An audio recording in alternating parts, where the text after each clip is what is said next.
అందరికీ నమస్కారం. నా పేరు నరసింహమూర్తి. నేను గవర్నమెంట్ జూనియర్ కాలేజ్లో ఇంటర్ పూర్తి చేసుకున్నా, తెలుగు మీడియం. గత 3 ఇయర్స్గా నేను నీట్కి ప్రిపేర్ అయ్యి ఈ సంవత్సరం నీట్లో 401 స్కోర్ తెచ్చుకున్నా. మొత్తం సెల్ఫ్గానే ప్రిపేర్ అయ్యా ఇంట్లో. నాకు ఎన్ఆర్ఐ మెడికల్ కాలేజ్లో ఎంబీబీఎస్ సీట్ అలాట్ అయింది. అయితే అక్కడ ఫీజు వచ్చేసరికి 2,06,000 నేను పే చేయాల్సి ఉంటుంది అనమాట. సో అడ్మిషన్ ఫీజ్ అని అంత కూడా నేను పే చేయలేని పొజిషన్లో ఉన్నా, అంటే ఆర్థిక పరంగా చాలా వెనుకబడి ఉన్నా. సో మాకు నాన్నగారు కూడా లేరు. కలెక్టర్ గారిని కలవడం జరిగిందనమాట. కలెక్టర్ సార్ని కలిస్తే సార్ ఏమన్నారంటే హెల్ప్ చేస్తా అన్నారు, కానీ అది ఎడ్యుకేషన్ లోన్ ద్వారా హెల్ప్ చేస్తామన్నారు. కానీ ఆ లోన్ రావడానికి అంటే నాకు చాలా టైం పట్టుద్ది అనమాట, ఒక 10 days వరకు. కానీ నాకు అంత టైం లేదు.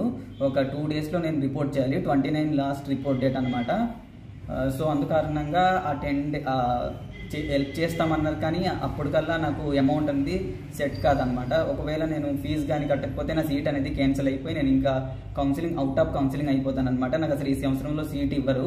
నేను ఒకవేళ చేయాలనుకుంటే మళ్ళీ నాకు నెక్స్ట్ ఇయరే ఛాన్స్ ఉంటుంది. సో నా డ్రీమ్ని ఫుల్ఫిల్ చేయడానికి మీ అందరూ ఎంతో కొంత హెల్ప్ చేస్తారని కోరుకుంటున్నాను. మీకు నచ్చినంత మీరు హెల్ప్ చేస్తారని అందరికీ రిక్వెస్ట్ చేస్తున్నా. ఒకవేళ మీరు హెల్ప్ చేయాలనుకుంటే నా కాంటాక్ట్ డీటెయిల్స్ 6305697162 ఈ నెంబర్కి ఫోన్పే ద్వారా కానీ లేదా నన్ను కాంటాక్ట్ అయ్యి కానీ మీరు హెల్ప్ చేస్తామనుకుంటే చేయొచ్చు. అందరికీ థ్యాంక్ యూ.